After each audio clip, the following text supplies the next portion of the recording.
اللہ اکبر اللہ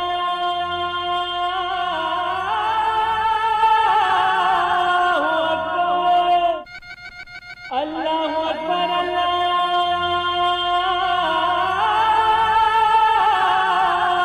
اکبر۔ السلام علیکم ورحمۃ اللہ وبرکاتہ۔ بسم اللہ الرحمن الرحیم، الحمد للہ رب العالمین، والصلاة والسلام علی رسولہ الکریم وعلی آلہ وصحبہ اجمعین، اما بعد۔ میرے دوستو، بزرگوں، اسلامی بھائیوں اور بہنوں، سامعین و سامعات کرام، آج مورخہ 23 رمضان المبارک 1441 ہجری، 17 مئی 2020 عیسوی، 4 گت جیٹھ 2077 بکرمی، اتوار کا دن، میں محمد مستقیم مدنی آپ لوگوں کی خدمت میں صدائے حق کا پروگرام لے کر حاضر ہو گیا ہوں۔ اللہ تبارک و تعالیٰ کے فضل و کرم سے آج 23واں رمضان المبارک ہے اور 6 یا 7 دن اب باقی ہیں۔ ان ایام میں جتنے ثواب، اجر، رحمت، مغفرت، بخشش لوٹنا ہے وہ لوٹ لیں، نہیں تو پچھتانے کے علاوہ اور کچھ ہاتھ نہیں آئے گا۔ میرے دوستو، یہ programme Janak Nandini FM 95.5 megahertz پر روزانہ پیش کیا جاتا ہے، جس کا ٹائم ٹیبل ہے 1:30 بجے دن سے 2:15 بجے تک، اور ہر جمعرات کے دن آپ کے سوالوں کا جواب دیا جاتا ہے، جو لائیو ہوتا ہے، ڈائریکٹ ہوتا ہے۔ میرے محترم ساتھیوں، آئیے پروگرام کے آغاز میں ہم قرآن مجید کی تلاوت سن لیتے ہیں، تو لیجئے سماعت فرمائیے قرآن مجید کی تلاوت۔ اعوذ باللہ من الشیطان الرجیم، بسم اللہ الرحمن الرحیم۔ وَإِذِ اسْتَسْقَى مُوسَى لِقَوْمِهِ فَقُلْنَا اضْرِب بِّعَصَاكَ الْحَجَرَ فَانفَجَرَتْ مِنْهُ 12 عَيْنًا قد علم كل أناس مشربهم كلوا واشربوا من رزق الله ولا تعثوا في الأرض مفسدين۔ اللہ اکبر اللہ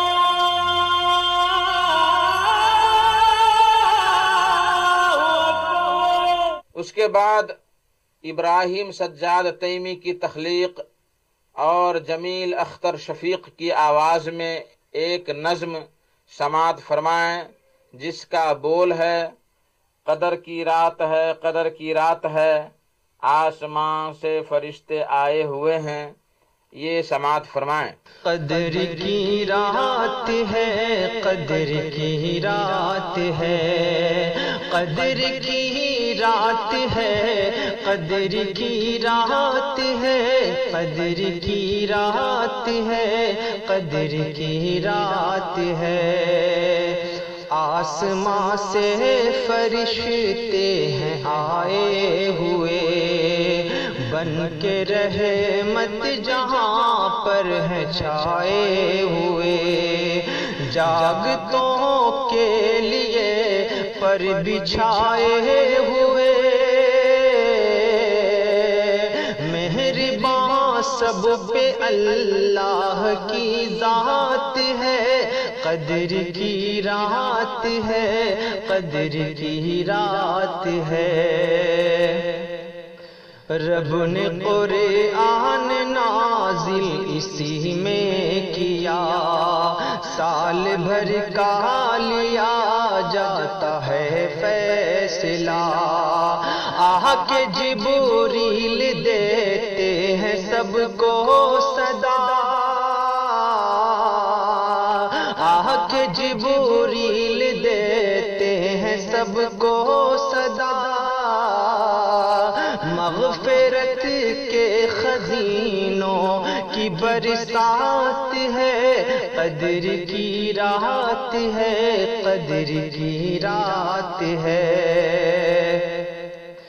شانتی کا دیا جل رہا ہر طرف، نور کا شامیانہ تنا ہر طرف، ہو رہی رب کی حمد و ثنا ہر طرف، ہو رہی رب کی حمد و ثنا ہر طرف، بٹ رہی ہر طرف رب کی خیرات ہے، قدر کی رات ہے، قدر کی رات ہے، قدر کی رات ہے، قدر کی رات ہے۔ 5 راتیں ہیں بس جاگ کر دے گزار، 5 راتیں ہیں بس جاگ کر دے گزار، اجر دے گا خدا بے حساب و شمار، ایک شب میں نہاں اجر ماہ ہزار، ایک شب میں نہاں اجر ماہ ہزار، اور کسی میں کہاں اس میں جو بات ہے، قدر کی رات ہے، قدر کی رات ہے، قدر کی رات ہے، قدر کی رات ہے، قدر کی رات ہے، قدر کی رات ہے۔ پھر کبھی ماہ رمضان ملے نہ ملے، پھر کبھی ماہ رمضان ملے نہ ملے، نیکیوں کا چمن پھر کھلے نہ کھلے، زخم سجاد دل کا سلے نہ سلے، زخم سجاد دل کا سلے نہ سلے، لیجئے بٹ رہی رب کی سوغات ہے، قدر کی رات ہے، قدر کی رات ہے، قدر کی رات ہے، قدر کی رات ہے، قدر کی رات ہے، قدر کی رات ہے، قدر کی رات ہے، قدر کی رات ہے۔ مہرباں سب پہ اللہ کی ذات ہے، قدر کی رات ہے، قدر کی رات ہے۔ اللہ اکبر اللہ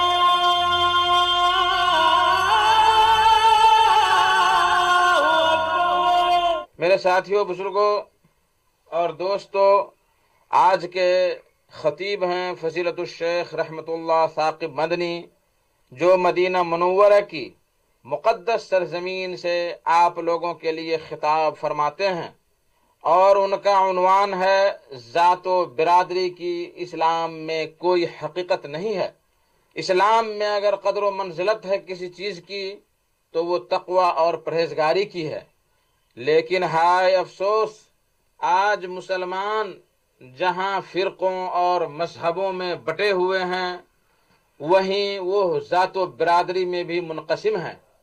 شادی بیاہ کے موقع پر اکثر دیکھا گیا ہے کہ لڑکا یا لڑکی بڑے خاندان میں ہیں یا نہیں، لیکن تقوی، طہارت، شرعی علم میں زیرو ہی کیوں نہ ہو، اگر مال و دولت اور خاندان کی اونچائی کے ساتھ میں ہے تو لڑکا اور لڑکی کے سارے عیوب پر پردہ پڑ جاتا ہے۔ اسی سلگتے ہوئے موضوع کو فضیلت الشیخ رحمت اللہ صاحب نے ہم سامعین کرام کے لیے اجاگر کرنے کی کوشش کی ہے، اور میری گزارش ہے سامعین کرام سے کہ آپ اس کو بغور سماعت فرمائیں اور اس پر عمل کرنے کی کوشش کریں۔ تو لیجئے، رحمت اللہ ثاقب مدنی خطابت کی کرسی سنبھالنے کے لیے تیار ہیں۔ ہم زیادہ وقت نہ لے کر شیخ کو دعوت دیتے ہیں کہ وہ خطابت کی کرسی سنبھالیں اور سامعین کو فائدہ پہنچائیں، تو لیجئے شیخ رحمت اللہ ثاقب مدنی کی تقریر سماعت فرمائیں۔ السلام علیکم ورحمۃ اللہ وبرکاتہ۔ الحمد للہ والصلاة والسلام علی رسول اللہ وعلی آلہ وصحبہ ومن والاہ وبعد۔ محترم سامعین، دینی و ملی بھائیوں اور بہنوں، اللہ کے فضل و کرم سے آج پھر درس قرآن لے کر آپ کی خدمت میں حاضر ہوں۔ درس کا عنوان ہے ذات برادری کی حقیقت۔ امید کے بغور سنیں گے اور جو پیغام دیا جا رہا ہے اس پر عمل کریں گے۔ اللہ مجھ کو صحیح کہنے اور ہم سب کو اس پر عمل کرنے کی توفیق بخشے، آمین۔ اللہ رب العالمین نے سورہ حجرات آیت نمبر 13 کے اندر ارشاد فرمایا، اعوذ باللہ من الشیطان الرجیم، بسم اللہ الرحمن الرحیم، یا ایہا الناس انا خلقناکم من ذکر وانثى وجعلناکم شعوبا وقبائل لتعارفوا ان اکرمکم عند اللہ اتقاکم ان اللہ علیم خبیر۔ ترجمہ، اے لوگو، ہم نے تم سب کو ایک ہی مرد و عورت سے پیدا کیا ہے، اور اس لیے کہ تم آپس میں ایک دوسرے کو پہچانو کنبے قبیلے بنا دیے ہیں۔ اللہ کے نزدیک تم سب میں باعزت وہ ہے جو سب سے زیادہ ڈرنے والا ہے۔ یقین مانو کہ اللہ دانا اور باخبر ہے۔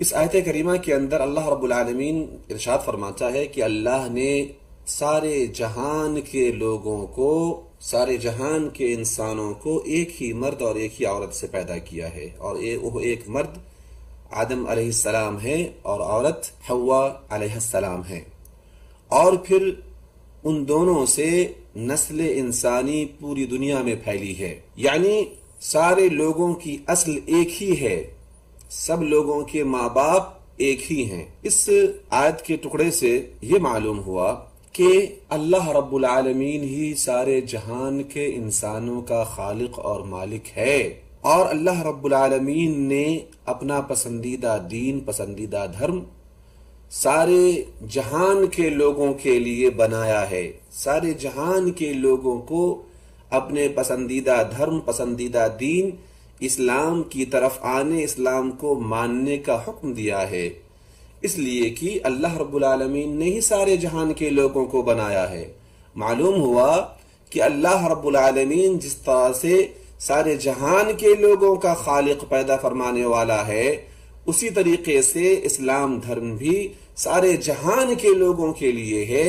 یہ کسی خاص قوم، کسی خاص علاقہ، کسی خاص نسل، کسی خاص برادری کے ساتھ خاص نہیں ہے۔ اللہ رب العالمین نے آگے ارشاد فرمایا، وَجَعَلْنَاكُمْ شُعُوبًا وَقَبَائِلَ لِتَعَارَفُوا، کہ ہم نے تم سب کو ایک ہی مرد اور ایک ہی عورت سے بنانے کے بعد تمہیں مختلف کنبوں اور مختلف قبیلوں میں تقسیم کر دیا ہے۔ ایسا کیوں؟ لِتَعَارَفُوا، تاکہ تم آپس میں ایک دوسرے کو پہچان سکو۔ چونکہ دنیا کے اندر انسانوں کی آبادی اتنی زیادہ بڑھ گئی ہے کہ ضروری ہے کہ انسانوں کی آپس میں پہچان کے لیے ان کو قبیلوں اور کنبوں میں تقسیم کیا جائے۔ ضروری ہے کہ ان کی ایک پہچان ہو، چاہے وہ ان کے خاندان کے اعتبار سے پہچان ہو، چاہے وہ ان کے رنگ و نسل کے اعتبار سے پہچان ہو، چاہے وہ ان کے علاقے کے اعتبار سے پہچان ہو، لیکن انسانوں کے پہچان کے لیے ضروری ہے کہ انسانوں کو قبیلوں اور کنبوں میں تقسیم کیا جائے۔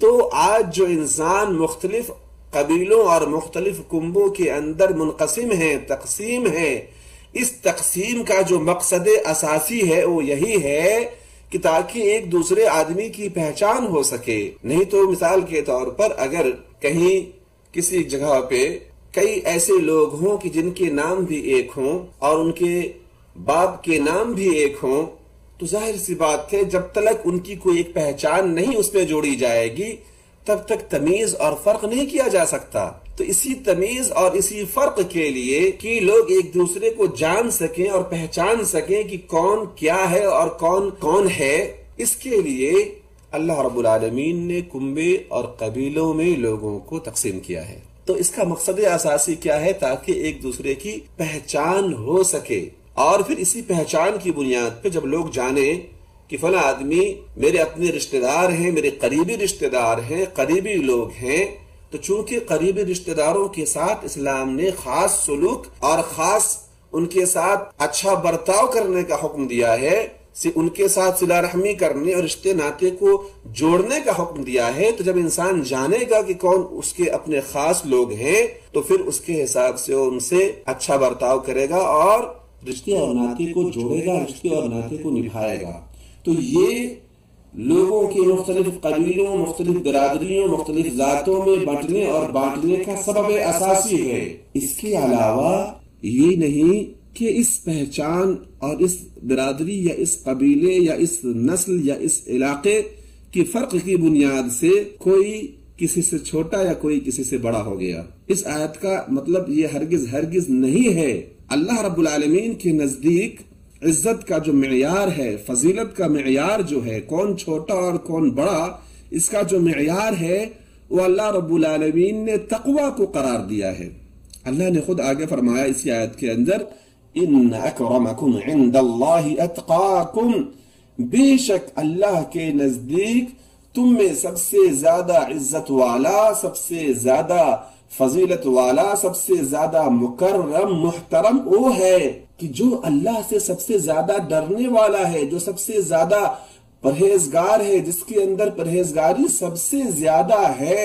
تو میرے بھائیو معلوم کیا ہوا؟ معلوم یہ ہوا کہ لوگوں کے اندر کون چھوٹا اور کون بڑا ہے اس کا فرق کرنے کے لیے ہمیں تقوی اور پرہیزگاری دیکھنی پڑے گی۔ اور ظاہر سی بات ہے، متقی اور پرہیزگار کون ہوگا؟ متقی اور پرہیزگار وہ ہوگا جو مسلمان ہوگا۔ تو گویا کی تقوی کا جو معیار ہے اس کے اندر سب سے پہلے مسلمان ہونا ضروری ہے، اور اس لیے بھی کہ ہماری اس تقریر کے اس درس کے اصل مخاطب مسلمان ہی ہیں، اس لیے ہم مسلمانوں کے علاوہ باقی قوموں کو چھوڑ کر کے مسلمانوں پر فوکس کرتے ہوئے اپنی بات کو آگے بڑھا رہے ہیں۔ تو اللہ رب العالمین نے فضیلت کا جو معیار بیان کیا کہ کون بڑا اور کون چھوٹا، اس کا جو اللہ رب العالمین نے معیار بنایا ہے وہ تقوی ہے، یعنی کون کتنا اللہ سے ڈرنے والا ہے، کون کتنا اللہ کے نزدیک ہے، کون کتنا دین اسلام پر چل رہا ہے، کون کتنا اللہ رب العالمین کی عبادت کر رہا ہے، اللہ کی حکم کی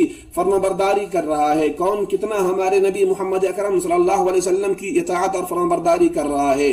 جس کا دین ایمان جتنا مضبوط ہوگا، جو جتنا اللہ رب العالمین کی عبادت و بندگی اور اطاعت اور فرمانبرداری کرے گا، جو جتنا ہمارے نبی محمد اکرم صلی اللہ علیہ وسلم کے بتائے ہوئے طریقوں پر چلے گا، جتنی ہمارے نبی صلی اللہ علیہ وسلم کی اطاعت اور فرمانبرداری کرے گا، وہ اتنا ہی اللہ کی نگاہ میں مکرم ہوگا، معزز ہوگا، عزت دار ہوگا۔ ورنہ انسان ہونے کے اعتبار سے سب قومیں، سب برادریاں یکساں ہیں۔ مطلب ہے کہ کسی کو محض خاندان اور نسب کی بنا پر فخر کرنے کا حق حاصل نہیں ہے، کیونکہ سب کا نسب حضرت آدم علیہ السلام ہی سے جا کر ملتا ہے، اور یہ کہ مختلف خاندانوں، برادریوں اور قبیلوں کی تقسیم محض تعارف کے لیے ہے تاکہ آپس میں صلہ رحمی کر سکے۔ اس کا مقصد ایک دوسرے پر برتری کا اظہار نہیں ہے۔ اللہ رب العالمین نے اسی آیت کے اندر آگے ارشاد فرمایا، ان اللہ علیم خبیر، کہ بے شک یقیناً اللہ رب العالمین سب سے زیادہ جاننے والا، بہت زیادہ جاننے والا اور بہت ہی زیادہ باخبر ہے، ساری چیزوں کی خبر رکھنے والا ہے۔ یعنی اے لوگو، اللہ تمہیں جانتا ہے اور تمہارے کاموں سے بھی خبردار ہے۔ ہدایت کے لائق جو ہیں انہیں راہ راست دکھلاتا ہے، اور جو اس لائق نہیں ہیں وہ بے راہ رو ہو رہے ہیں، وہ گمراہ ہو رہے ہیں۔ رحم اور عذاب اس کی مشیت پر موقوف ہیں، فضیلت اس کے ہاتھ میں ہے، جسے چاہے جس پر چاہے بزرگی عطا فرمائے۔ یہ تمام امور اس کے علم اور اس کی خبر پر مبنی ہیں۔ اب سوال یہ اٹھتا ہے کہ کیا ایک مسلمان دوسرے مسلمان سے ذات برادری یا علاقہ یا رنگ و نسل کے اعتبار سے چھوٹا یا بڑا ہے؟ تو اس کا جواب یہ ہے کہ نہیں، ایک مسلمان دوسرے مسلمان سے ذات برادری کی وجہ سے چھوٹا یا بڑا نہیں ہے، خاندان قبیلہ کی وجہ سے چھوٹا یا بڑا نہیں ہے، علاقے کی وجہ سے چھوٹا یا بڑا نہیں ہے، کسی ملک کی وجہ سے چھوٹا یا بڑا نہیں ہے، رنگ اور نسل کی وجہ سے چھوٹا اور بڑا نہیں ہے۔ اسی چیز کو ہمارے نبی محمد اکرم صلی اللہ علیہ وسلم نے بیان فرمایا کہ اے لوگو، تمہارا رب ایک ہے اور تمہارا باپ بھی ایک ہے۔ خبردار، کسی عربی کو کسی عجمی پر یعنی غیر عربی پر کوئی فضیلت حاصل نہیں ہے، اور نہ ہی کسی عجمی کو کسی عربی پر کوئی فضیلت حاصل ہے، اور نہ ہی کسی سرخ کو لال آدمی کو، گورے آدمی کو کسی سیاہ کالے آدمی پر کوئی فضیلت ہے، اور نہ ہی کسی سیاہ کالے آدمی کو کسی سرخ گورے آدمی پر کوئی فضیلت ہے، لیکن صرف تقوی کی بنیاد پر فضیلت حاصل ہے۔ اس حدیث کو امام احمد نے روایت کیا ہے اور علامہ البانی نے اسے صحیح قرار دیا ہے۔ اللہ رب العالمین نے فرمایا انما المؤمنون اخوہ، کہ یقیناً مسلمان آپس میں ایک دوسرے کے بھائی ہیں۔ حدیث میں نبی کریم صلی اللہ علیہ وسلم کا ارشاد ہے المسلم اخو المسلم، کہ ایک مسلمان دوسرے مسلمان کا بھائی ہے، متفق علیہ۔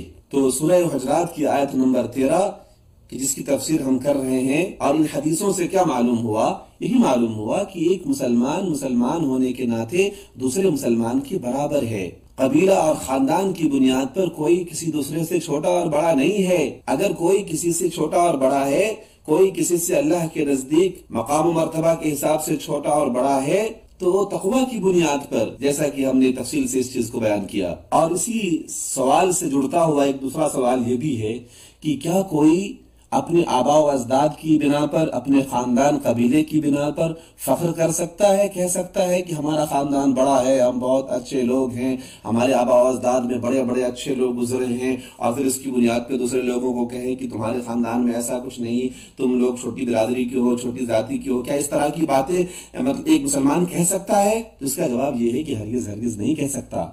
جیسا کہ نبی کرم صلی اللہ علیہ وسلم نے ارشاد فرمایا کہ اپنے آباء و اجداد پہ فخر کرنے والے لوگ باز آ جائیں، یا پھر وہ اللہ تعالیٰ کے یہاں اپنی ناک سے گندگی دھکیلنے والے کیڑے سے بھی زیادہ ذلیل ہوں گے۔ بلا شبہ اللہ تعالیٰ نے آباء و اجداد میں جاہلیت کے تکبر و فخر کو زائل کر دیا ہے۔ یعنی جس طریقے سے جاہلیت کے زمانے میں لوگ اپنے خاندان کے اوپر، قبیلے کے اوپر فخر کرتے تھے، اس چیز کو اللہ نے زائل کر دیا ہے، اور اسلام میں یہ چیز باقی نہیں رکھی گئی ہے۔ یہ اسلام سے پہلے جاہلیت کے زمانے کے لوگوں کا یہ شیوا تھا، ان کا طریقہ تھا، اسلام میں اس کی کوئی گنجائش نہیں۔ تو اللہ کے نبی صلی اللہ علیہ وسلم نے فرمایا بلا شبہ اللہ تعالیٰ نے آباء و اجداد میں جاہلیت کے تکبر و فخر کو زائل کر دیا ہے۔ یا تو وہ مومن متقی ہے، یا پھر فاجر اور لوگوں میں سب سے بدبخت۔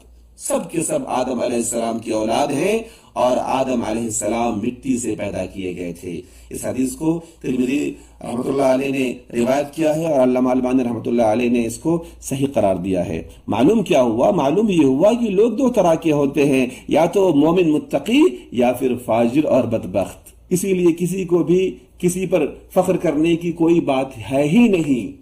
خاص طور سے ایک مسلمان دوسرے مسلمان کے مقابلے میں فخر نہیں کر سکتا۔ اللہ رب العالمین نے سورہ حجرات آیت نمبر 11 کے اندر ارشاد فرمایا یا ایھا الذین آمنوا لا يسخر قوم من قوم عسى ان يكونوا خيرا منهم ولا نساء من نساء عسى ان يكن خيرا منهن ولا تلمزوا انفسكم ولا تنابزوا بالالقاب بئس الاسم الفسوق بعد الايمان ومن لم يتب فاولئك هم الظالمون۔ کہ اے ایمان والو، کوئی قوم کسی قوم سے استہزاء نہ کرے، مذاق نہ اڑائے کسی قوم کا۔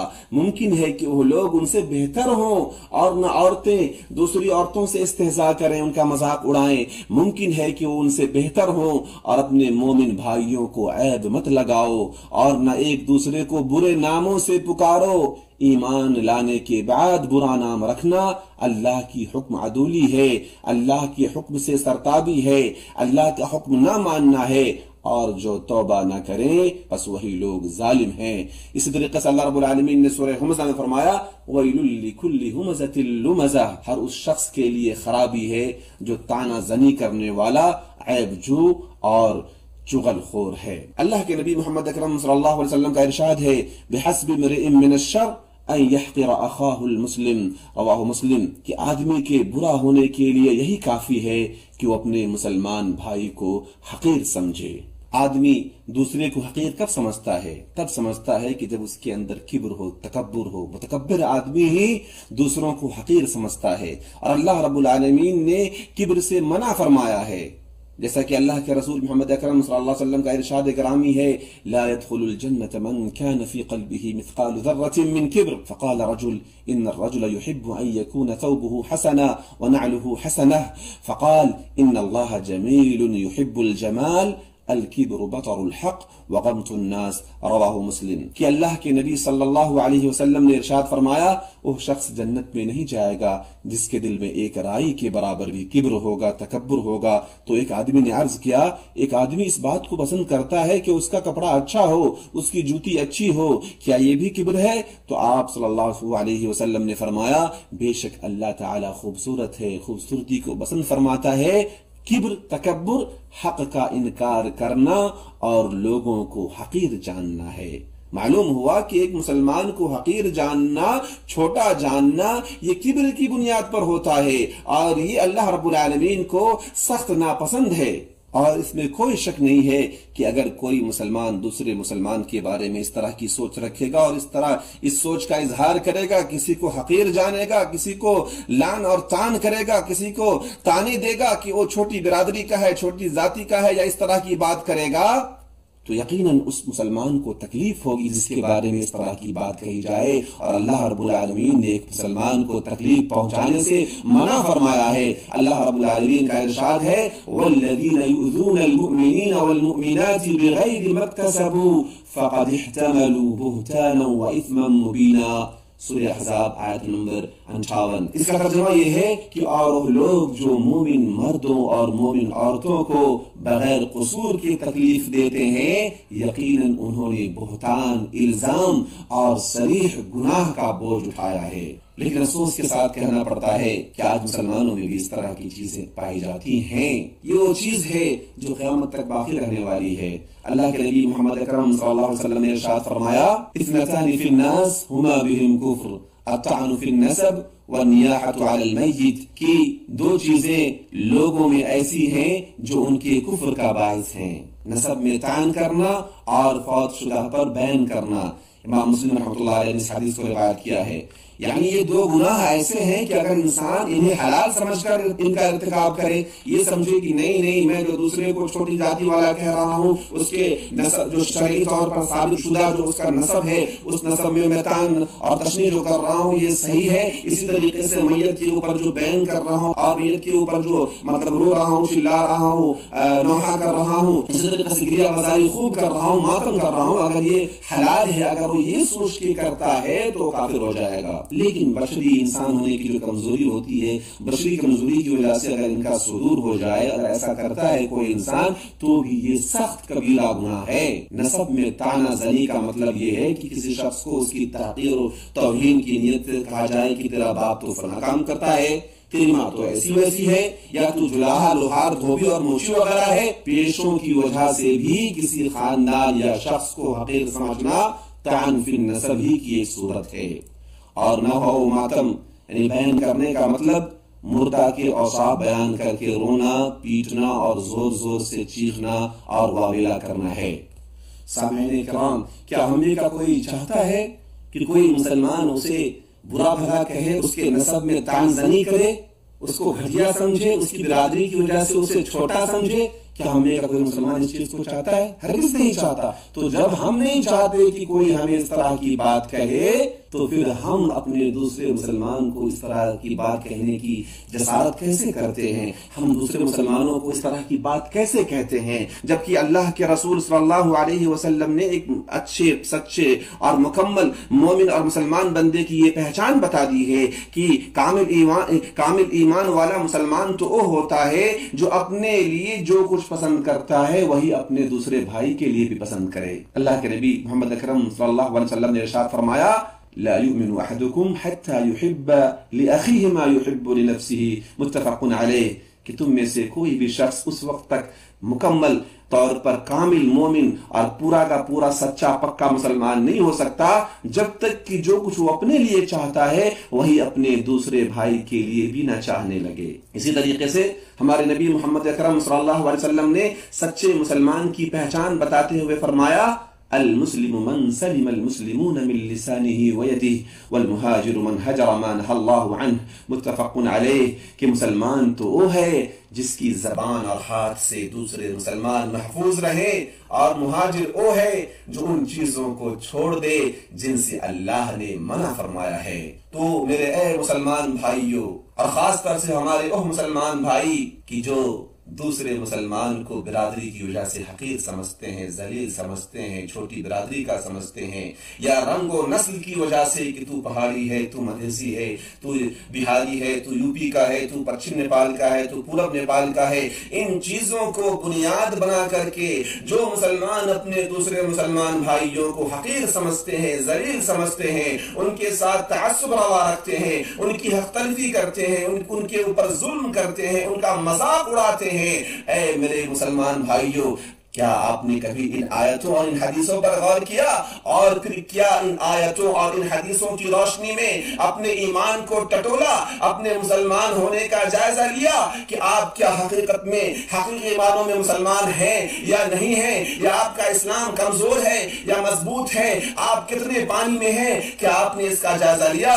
اگر آپ نے نہیں لیا تو میرے بھائیو آپ ضرور جائزہ لیجئے۔ آپ کسی مسلمان کو حقیر نہیں سمجھ سکتے، آپ کسی مسلمان کو ذلیل نہیں سمجھ سکتے، ذات برادری کی بنیاد پر خود کو بڑا نہیں سمجھ سکتے، دوسرے کو چھوٹا نہیں سمجھ سکتے، علاقہ کی بنیاد پر خود کو بڑا نہیں سمجھ سکتے، دوسرے کو چھوٹا نہیں سمجھ سکتے، رنگ اور نسل کی بنیاد پر، ملک اور صوبے کی بنیاد پر آپ کسی کو چھوٹا اور بڑا نہیں سمجھ سکتے ہیں۔ اگر آپ ایسا کر رہے ہیں تو اللہ کی قسم کہتا ہوں کہ آپ کا ایمان کمزور ہے، آپ سچے پکے مسلمان ہرگز ہرگز نہیں ہیں۔ آپ دن رات مسلمانوں کو تکلیف دیتے ہیں، مسلمانوں کو ستاتے ہیں، مسلمانوں پر ظلم کرتے ہیں، اللہ کے بندوں پر آپ ظلم کرتے ہیں، آپ ظالم ہیں، اور یقیناً اللہ رب العالمین ظلم کرنے والے، فخر کرنے والے کو پسند نہیں فرماتا۔ ان اللہ لا يحب من كان مختالا فخورا، اللہ اترانے والوں کو اور فخر کرنے والے کو پسند نہیں فرماتا ہے۔ لیکن افسوس کے ساتھ کہنا پڑتا ہے کہ ایک دوسرے مسلمان کو ذات برادری کی بنیاد پر حقیر سمجھنے والی بات اور رنگ و نسل اور علاقے کی بنیاد پر ذلیل اور چھوٹا سمجھنے والی بات ہمارے معاشرے کے اندر پائی جاتی ہے۔ عام لوگ تو عام لوگ، خاص لوگ بھی، اور بعض ناقبت اندیش مولوی بھی اس مرض کے اندر مبتلا ہیں۔ مولوی لوگ بھی جب آپس میں لڑ پڑتے ہیں تو علاقہ کی بات لاتے ہیں کہ تو فلاں علاقہ کا ہے، تو بہاری ہے، تو ایسا ہے، یا پھر ذات برادری کی بات لے آتے ہیں، جو کہ جانتے ہیں کہ ذات برادری کی بات کرنا اور علاقہ اور رنگ نسل کی وجہ سے کسی کو چھوٹا بڑا سمجھنا یہ سراسر ظلم ہے اور یہ سراسر اسلام کی خلاف ورزی ہے۔ جانتے ہوئے بھی افسوس کے ساتھ کہنا پڑتا ہے کہ مولوی لوگ بھی، بعض مولوی لوگ بھی اس طرح کی بات کرتے ہیں۔ ایسے مولویوں کو اللہ سے ڈرنا چاہیے اور اپنے ایمان کا محاسبہ کرنا چاہیے اور اپنے اخلاق کا جائزہ لینا چاہیے۔ اللہ رب العالمین اس طرح کے مولوی کو اور تمام مسلمانوں کو ہدایت دے، آمین۔ سامعین کرام، اب آئیے ہم یہ دیکھتے ہیں کہ کیا جب سارے کے سارے مسلمان برابر ہیں، اگر ان کے اندر کوئی بڑا یا چھوٹا ہے تو تقوی کی بنیاد پر، باقی ذات برادری کی بنیاد پر کوئی چھوٹا اور کوئی بڑا نہیں، تو پھر ایسی صورت میں کیا ایک مسلمان بغیر ذات برادری کو دیکھے ہوئے شادی بیاہ کر سکتا ہے؟ یعنی ایک برادری کا مسلمان دوسری برادری کے اندر شادی بیاہ کر سکتا ہے یا نہیں؟ آئیے اس سوال کا جواب ہم دیکھتے ہیں۔ تو اس کا جواب یہ ہے کہ جمہور فقہاء اس بات کے قائل ہیں کہ نکاح کے لیے کفاءت یعنی شادی کرنے والے لڑکا اور لڑکی کا آپس میں چند چیزوں میں ایک دوسرے کا ہم پلہ اور برابر ہونا ضروری ہے۔ واضح رہے کہ تمام فقہاء کرام بلکہ تمام مسلمانوں کا اس بات پر اتفاق ہے کہ اسلام ضروری ہے، یعنی دینداری۔ چنانچہ کسی بھی کافر یا مشرک آدمی کی شادی کسی بھی مسلمان عورت سے نہیں ہو سکتی۔ اسی طرح ایک نیک صالحہ پاک دامن مسلمان عورت کی شادی بھی کسی فاسق، فاجر اور بڑے بڑے گناہ کرنے والے مسلمان شخص سے بھی نہیں کی جائے۔ لیکن اس بات پر اتفاق کے بعد پھر ان فقہاء کرام کے درمیان اختلاف ہے۔ بعض فقہاء نے حسب نسب، خاندان و قبیلہ میں بھی کفاءت کا اعتبار کیا ہے، بعض نے پیشہ اور خاندانی کام کاج کو بھی دیکھا ہے، بعض نے نئے اور پرانے مسلمان کی بھی بات کی ہے، اور بعض نے خوشحالی اور مالداری کا بھی ذکر کیا ہے۔ لیکن دلائل اور براہین کی روشنی میں صحیح اور راجح مسلک یہی ہے کہ دینداری کے علاوہ اور کوئی چیز ضروری نہیں ہے، یعنی ایک مسلمان دوسری مسلمان عورت سے شادی کر سکتا ہے، دونوں کی شادی ہو جائے گی، چاہے برادری الگ الگ ہو، خاندانی پیشہ الگ الگ ہو، مالداری بھی ایک جیسی نہ ہو، نیا مسلم ہی کیوں نہ ہو، وغیرہ وغیرہ۔ قرآن و حدیث سے یہی مسلک راجح اور قوی ثابت ہوتا ہے۔ نبی کریم صلی اللہ علیہ وسلم کا عمل بھی اسی پر ہے۔ صحابہ کرام میں عمر رضی اللہ عنہ، عبداللہ بن مسعود رضی اللہ عنہ، تابعین میں محمد بن سیرین رحمہ اللہ، اسی طریقے سے اموی خلیفہ عمر ابن عبدالعزیز رحمہ اللہ کا بھی یہ مسلک ہے، اور امام مالک رحمہ اللہ نے بھی اسی مسلک کو اختیار کیا ہے۔ اسی طریقے سے ایک روایت کے مطابق امام احمد کا بھی یہی مسلک ہے، اسی کو شیخ الاسلام ابن تیمیہ رحمۃ اللہ علیہ اور ان کے شاگرد امام ابن القیم رحمہ اللہ نے بھی اختیار کیا ہے، اور متاخرین میں امام ابن باز اور امام ابن عثیمین رحمہم اللہ کا بھی یہی مسلک ہے، اور تمام اہل حدیث بھی اسی کے قائل ہیں کہ شادی بیاہ میں صرف دینداری دیکھی جائے گی، اس کے علاوہ اور کچھ نہیں دیکھا جائے گا۔ اور اس مسلک کی بہت ساری دلیلیں ہیں، ان میں سے بعض کا ذکر تو میں نے ابھی کیا۔ خود جس آیت کی تفسیر ہم کر رہے ہیں سورہ حجرات کی آیت نمبر 13 کی، وہ بھی اس مسلک کی قوی دلیل ہے۔ اس کے علاوہ سورہ حجرات آیت نمبر 10 میں اللہ رب العالمین نے فرمایا انما المؤمنون اخوہ، کہ مومن مسلمان لوگ آپس میں بھائی ہیں۔ اسی طریقے سے اللہ رب العالمین نے سورہ توبہ آیت نمبر 71 میں فرمایا والمؤمنون والمؤمنات بعضهم اولیاء بعض، کہ مسلمان مرد اور مسلمان عورت آپس میں ایک دوسرے کے ولی ہیں۔ اسی طریقے سے اللہ رب العالمین نے سورہ نساء آیت نمبر 3 میں فرمایا فانکحوا ما طاب لکم من النساء، عورتوں میں جو تمہیں اچھی لگے ان سے شادی کرو، اور بھی دوسری کئی ایک آیات ہیں۔ اسی طریقے سے اگر ہم احادیث کی بات کرتے ہیں تو جو حدیث گزری کہ کسی بھی عربی آدمی کو کسی بھی اجنبی پہ کوئی فضیلت نہیں ہے، یہ حدیث پیچھے گزر چکی ہے۔ اسی طریقے سے امام ابو داؤد رحمہ اللہ کی وہ حدیث جس کو امام البانی نے حسن کہا ہے کہ نبی کریم صلی اللہ علیہ وسلم نے بنو بیادہ سے، جو کہ انصار کا ایک قبیلہ تھا، فرمایا کہ اے بنو بیادہ، تم لوگ ابو ہند کی اپنی بیٹی بہن سے شادی کراؤ، اور اسی طرح ابو ہند کی رشتہ دار عورتوں سے بھی رشتہ کرو۔ راوی کہتے ہیں کہ ابو ہند حجام تھے، پشنے لگانے کا کام کرتے تھے، اور نبی صلی اللہ علیہ وسلم نے مزید فرمایا کہ جن چیزوں سے تم لوگ علاج و معالجہ کرتے ہو، اگر ان میں سے کسی چیز میں خیر ہوتا تو حجامت ہی ہے۔ مزید یہ کہ ابو ہند بنو بیادہ کے آزاد کردہ غلام تھے، تو نبی کریم صلی اللہ علیہ وسلم انصار کے قبیلے کو یہ حکم دے رہے ہیں کہ پشنا لگانے والے حجام سے اپنی بہن بیٹی کی شادی کریں، ان کے گھر کی عورتوں سے بھی رشتہ کریں، جبکہ وہ ایک تو آزاد کردہ غلام تھے اور دوسرے یہ کہ وہ پشنا لگانے کا کام کرتے تھے، حجام تھے۔ تو نبی کریم صلی اللہ علیہ وسلم نے شادی بیاہ کے معاملے میں ذات برادری اور خاندان قبیلے کا اعتبار نہیں کیا ہے، بلکہ آپ صلی اللہ علیہ وسلم نے دینداری کا اعتبار کیا ہے۔ نبی کریم صلی اللہ علیہ وسلم کی حدیث ہے اذا جاءكم من ترضون دينه وخلقه فانكحوه، کہ جب تمہارے پاس ایسا شخص آئے جس کا دین اور اخلاق تمہیں اچھا لگتا ہو تو اس کے ساتھ اپنی بچی کا رشتہ کر دو، اگر ایسا نہیں کرو گے تو زمین میں وسیع و عریض فساد برپا ہو جائے گا۔ صحابہ کرام کہنے لگے کہ اگر اس میں کچھ ہو، نبی صلی اللہ علیہ وسلم فرمانے لگے جب تمہارے پاس ایسا رشتہ آئے جس کا دین اور اخلاق تمہیں پسند ہو تو اس کا نکاح کر دو۔ نبی کریم صلی اللہ علیہ وسلم نے یہ 3 بار فرمایا۔ اس حدیث کو امام ترمذی نے روایت کیا ہے اور علامہ البانی رحمۃ اللہ علیہ نے اسے حسن قرار دیا ہے۔ تو نبی کریم صلی اللہ علیہ وسلم یہ فرما رہے ہیں کہ جس کا دین اور جس کا اخلاق اچھا ہے اس سے اپنی بہن بیٹی کا رشتہ کرو، باقی یہ نہ دیکھو کہ وہ کس خاندان کا ہے یا وہ کس قبیلے کا ہے۔ اسی طریقے سے بخاری اور مسلم کی وہ حدیث کہ جس کے اندر نبی کریم صلی اللہ علیہ وسلم فرماتے ہیں تنکح المرأة لأربع، کہ عورت سے 4 چیزوں کی وجہ سے شادی کی جاتی ہے، اس کے مال کی وجہ سے، اس کے حسب و نسب قبیلہ خاندان کی وجہ سے، ولجمالها، اس کی خوبصورتی کی وجہ سے، اس کے دین کی وجہ سے، فاظفر بذات الدین تربت یداک۔ لیکن نبی کریم صلی اللہ علیہ وسلم نے ہمیں جو رہنمائی فرمائی ہے وہ یہ کہ تم دیندار عورت سے شادی کرو، تربت یداک، اگر ایسا نہیں کرو گے تو تمہارے ہاتھ خاک آلود ہوں گے، تم خائب و خاسر رہو گے، تم نقصان اور گھاٹے میں رہو گے۔ خود نبی کریم صلی اللہ علیہ وسلم کا عمل دیکھیے کہ آپ صلی اللہ علیہ وسلم نے فاطمہ بنت قیس رضی اللہ عنہا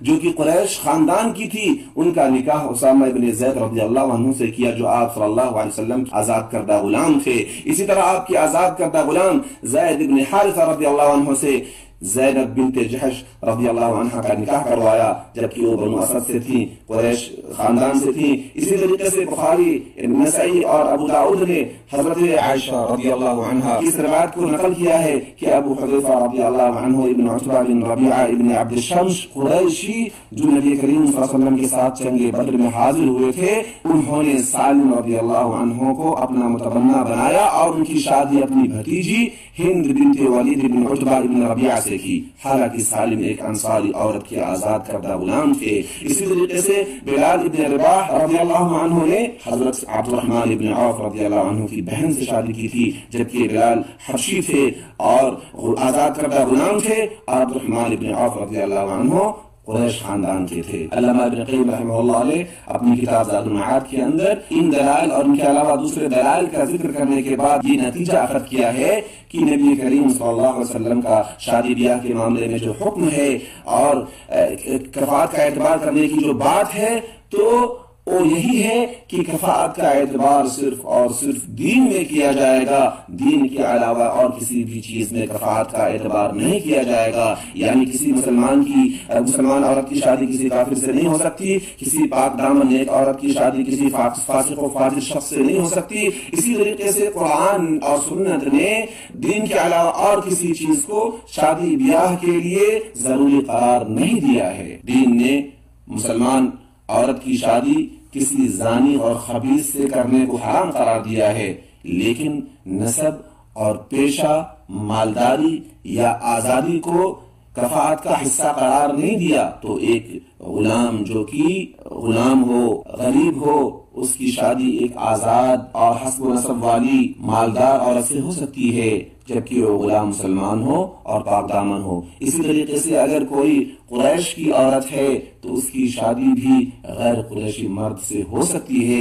اسی طریقے سے غیر ہاشمی لوگوں کی شادی ہاشمی خاندان میں بھی ہو سکتی ہے۔ اسی طریقے سے جن لوگوں کے پاس مال دولت نہیں ہے ان کی شادی بھی مالدار عورتوں سے ہو سکتی ہے۔ ان تمام باتوں سے کیا معلوم ہوا؟ یہی معلوم ہوا کہ شادی بیاہ کے لیے ذات برادری نہیں دیکھی جائے گی، اسلام نے اس چیز کا اعتبار نہیں کیا ہے۔ لیکن آج ہمارے ماحول میں ایسا پایا جاتا ہے کہ جو لوگ خود کو بڑی ذاتی اور بڑی برادری والے سمجھتے ہیں ان کا تو معاملہ ہے ہی، جو لوگ جن کو چھوٹی ذاتی تصور کیا جاتا ہے، جن کو یہ کہا جاتا ہے کہ یہ چھوٹی ذاتی کے لوگ ہیں، وہ لوگ بھی اپنی بیٹی بہن کی شادی کسی بڑی برادری میں بھی کرنا نہیں چاہتے۔ یعنی ان کے اندر بھی اتنی غیرت ہے کہ وہ بھی اپنے سے بڑی برادری کے اندر بھی نہیں کرنا چاہتے۔ میرے بھائیو، ہمارے سماج کا جو یہ طریقہ ہے یہ صحیح نہیں ہے۔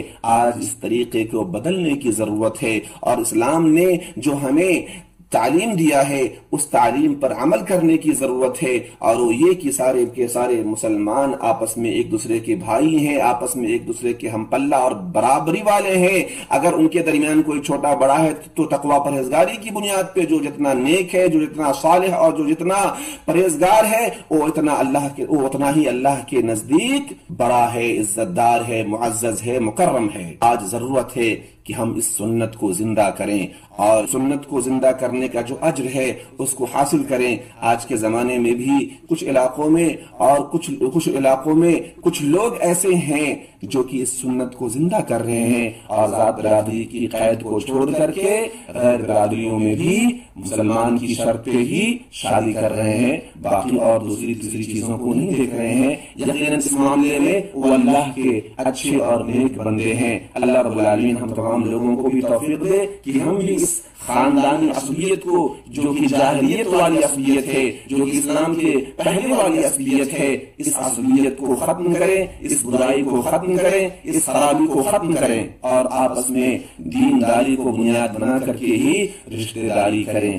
آج بڑے افسوس کے ساتھ کہنا پڑتا ہے کہ بہت سارے وہ لوگ جو دیندار ہوتے ہیں، ہر اعتبار سے کامیاب ہوتے ہیں، انہیں ایک اچھے رشتے کی تلاش ہوتی ہے، لیکن ذات برادری کی وجہ سے رشتہ ملنے کے باوجود بھی وہ رشتہ نہیں کر پاتے، مجبور ہو کر کے وہ ایسی جگہ رشتہ کرتے ہیں کہ جہاں ان کے حساب سے اچھا نہیں ہوتا، پھر وہ پریشان رہتے ہیں، ان کی پریشانی میں اضافہ رہتا ہے۔ بہت سارے لوگوں کو دیکھا گیا ہے کہ شادی بیاہ کے معاملے میں ذات برادری کی وجہ سے بہت پریشان رہتے ہیں، بہت رشتے ڈھونڈتے ہیں، ان کی مجبوری ہوتی ہے کہ برادری ہی میں شادی کرنی ہے، اور کچھ برادریاں تو ایسی ہیں کہ جن کے لوگ بہت کم معاشرے میں پائے جاتے ہیں، ان لوگوں کے لیے تو مسئلہ اور بھی ٹیڑھا ہو جاتا ہے، اور مسئلہ اس وقت ٹیڑھا ہوتا ہے کہ جب کوئی اہل حدیث ہوتا ہے، صحیح عقیدے والا ہوتا ہے، اور اس کو شادی کرنے کے لیے صحیح عقیدے والے لوگوں کی ضرورت ہوتی ہے، لیکن چونکہ ان کی برادری میں کوئی مناسب رشتہ صحیح عقیدے والا نہیں مل پاتا، مجبور ہو کر کے وہ پھر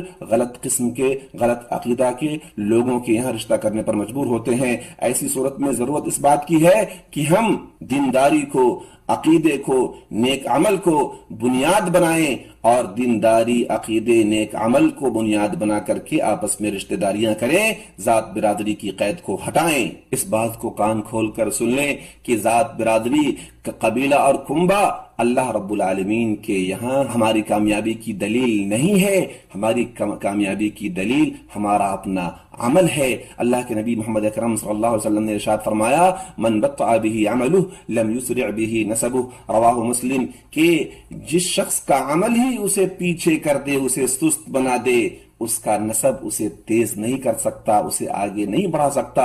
یعنی جس شخص کا عمل ہی، نیک عمل ہی کم ہو، ناقص ہو، تو وہ شخص صرف اپنے حسب و نسب کی وجہ سے نیک اعمال والے کے مرتبے کو نہیں پہنچ سکتا۔ اس لیے ضروری ہے کہ ہم اپنے خاندانی شرف اور خاندانی مرتبہ کے اوپر بھروسہ نہ کریں، یہ نہ سوچ لیں کہ ہم بڑی برادری کے لوگ ہیں تو ہمیں عمل کرنے کی کیا ضرورت ہے، اور ہمارے آبا و اجداد تو بڑے لوگ تھے، بڑے اچھے لوگ تھے، نیک لوگ تھے، بڑے عزت دار لوگ تھے، اس لیے ہمیں عمل کی کوئی ضرورت نہیں۔ میرے بھائیوں، ہمارے آبا و اجداد میں جو بڑے اچھے تھے، بڑے نیک تھے، ان کا عمل ان کے ساتھ تھا، اور ہمارا عمل ہمارے ساتھ ہے۔ میرے بھائی، کامیابی کا دار و مدار ہمارے عمل کے اوپر ہے۔ اگر ہم عمل کرتے ہیں اور اللہ رب العالمین ہمارے عمل کو قبول فرماتا ہے، اور پھر اپنے فضل و کرم کی برکھا ہمارے پر برساتا ہے، پھر انشاءاللہ العزیز ہم دنیا میں بھی کامیاب ہیں، اور آخرت میں بھی ہمارا ٹھکانہ جنت ہے۔ اللہ رب العالمین سے دعا کرتے ہیں کہ اللہ رب العالمین ہم تمام مسلمانوں کو آپس میں مسلمان کی طرح مسلمان بن کر ہی رہنے کی توفیق دے۔ جب تک ہم دنیا میں رہیں، اللہ رب العالمین کے احکامات پر، نبی کریم صلی اللہ علیہ وسلم کے فرمودات پر عمل کرتے رہیں، اور جب ہمارا خاتمہ ہو تو ہمارا خاتمہ بالخیر ہو، ہمارا ٹھکانہ جنت الفردوس ہو۔ آمین۔ وما توفیقی الا باللہ۔ ربنا تقبل منا انك انت السميع العليم وتب علينا انك انت التواب الرحيم۔ اللهم صل وسلم وبارك على نبينا محمد وعلى آله وصحبه اجمعين، والحمد لله رب العالمين۔ الله أكبر الله